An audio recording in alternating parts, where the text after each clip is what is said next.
यह वीडियो भी काल्पनिक है। पिछले वाले की तरह यह भी इमेजिनेशन में देखिए। इसे कृपया करके दिल पे ना लीजिए, कहीं और लीजिए। और फिर भी ऑफेंड हो गए तो स्टार्ट से डिस्क्लेमर वापस देखिए। Thank you.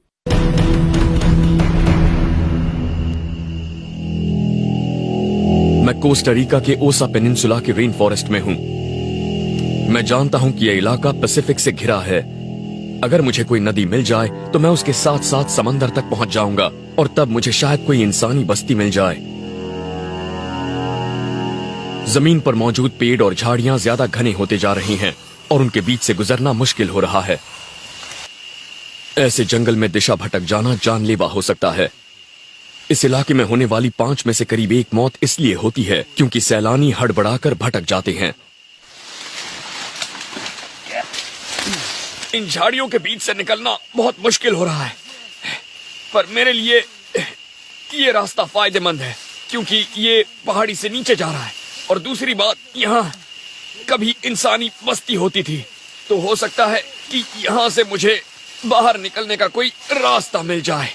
10 साल पहले अधेड़ उम्र की एक अमेरिकी महिला रेन फॉरेस्ट में अकेले ही हाइकिंग के लिए निकली थी। वो रास्ता भूल गई, गिर गई और घायल हो गई। चल फिर ना पाने की वजह से वो वहीं अटक गई। हालांकि उसे ढूंढने वाले दल में 90 लोग थे, पर जब उसे 2 हफ्तों बाद ढूंढ निकाला गया तब तक उसका शव सड़ चुका था। मेरे पास अगर कोई बड़ा छुरा होता तो मैं कुछ ही घंटों में ये सब काट देता, पर मेरे पास फिलहाल बस एक चाकू है, इसीलिए काफी वक्त लग सकता है। मेरे हाथों में घाव होने लगे हैं, देखिए छाले पड़ गए हैं। ऐसे तो बात नहीं बनने वाली है, मुझे कुछ और करना होगा।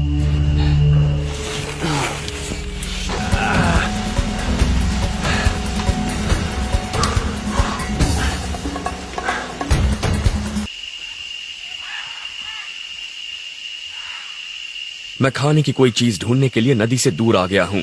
जानवरों का शिकार करने या फंदे लगाने में ऊर्जा बर्बाद करने का कोई फायदा नहीं।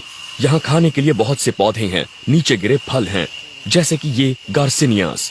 ये मेरे बहुत काम का है। इसका स्वाद लीची जैसा होता है और इसमें ढेर सारी नेचुरल शुगर होती है। पौधे यहाँ खुराक का सबसे आसान जरिया हैं।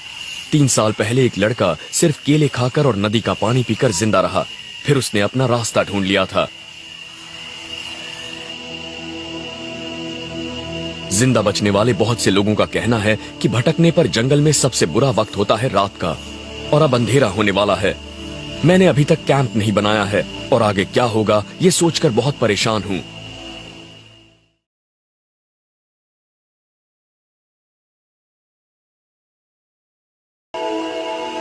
मुझे यकीन है कि मैंने कल जो पानी पिया था वो साफ था, लेकिन इसने मुझे याद दिलाया कि मुझे और ज्यादा सावधान होना चाहिए।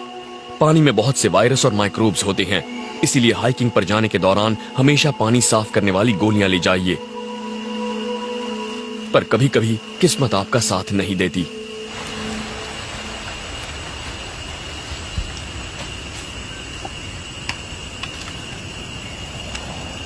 मैं इस पानी को कम से कम 5 मिनट उबालूंगा ताकि इसका साफ होना सुनिश्चित हो जाए।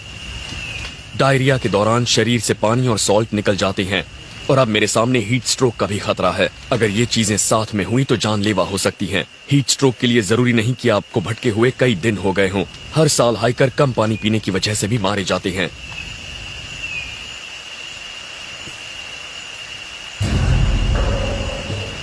अब मुझे अपने पेट को ठीक करने वाली कोई चीज ढूंढनी होगी।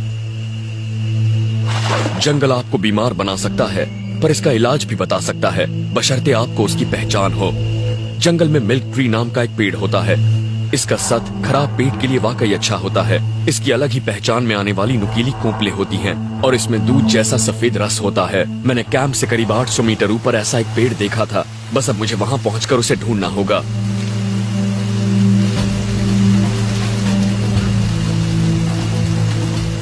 इस तरह से चढ़कर ही मैं जल्द से जल्द ऊपर पहुंच पाऊंगा। शरीर में ताकत नहीं है, पर मैं जंगल में भटकते हुए आधा घंटा बर्बाद नहीं करना चाहता।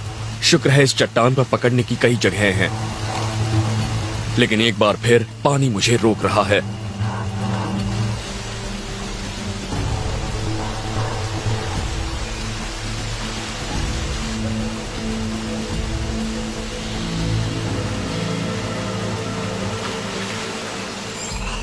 अब मुझे वो पेट ढूंढना है।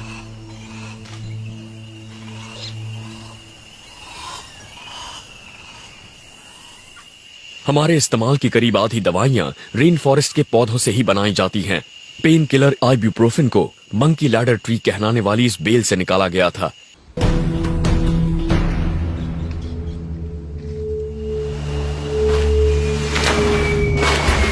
मैं पूरी तरह से ठीक तो नहीं हूं, लेकिन मुझे नदी के साथ साथ धारा में नीचे की तरफ उतरते रहना होगा।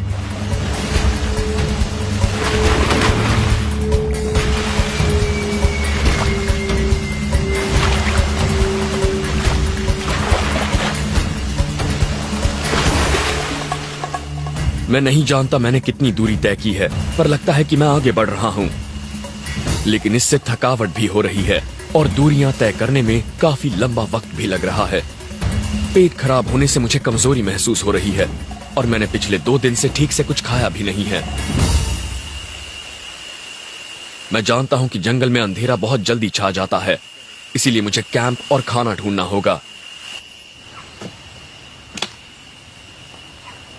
मैं ये भी जानता हूं कि आज मैंने ज्यादा फासला तय नहीं किया, इसीलिए मुझे जंगल में एक और रात बितानी होगी।